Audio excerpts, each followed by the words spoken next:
الله تعالى وبركاته. الصلاة والسلام على أشرف المرسلين وعلى آله وصحبه أجمعين. أما بعد.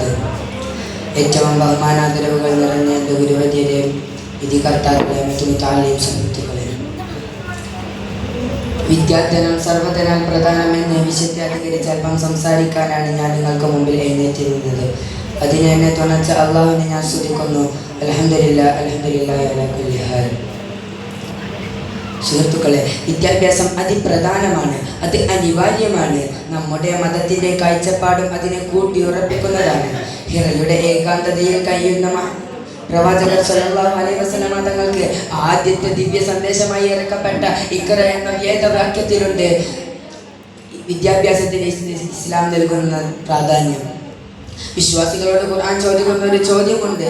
ബിസ്മില്ലാഹിർ റഹ്മാനിർ റഹീം ഖുൽ ഹൽ യസ്തവിൽ ലദീന ലാ യഅലമൂൻ വല്ലദീന ലാ യഅലമൂൻ. വിദ്യാസമ്പന്നരും അജ്ഞരും തമ്മിൽ സമാന്തരതയുണ്ടോ എന്ന ചോദ്യത്തിന് സർവ്വകാലിക ഉത്തരമാണ് ഇല്ല എന്നത്.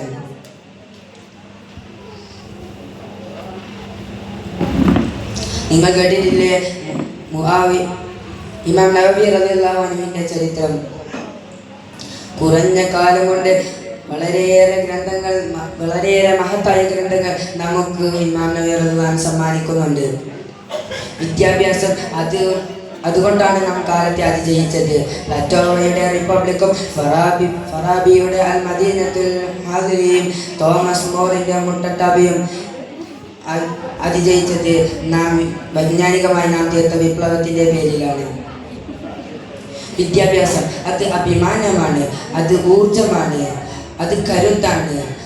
ആ മനോഭാവത്താൽ നമുക്ക് മുന്നേറാൻ സാധിക്കണം.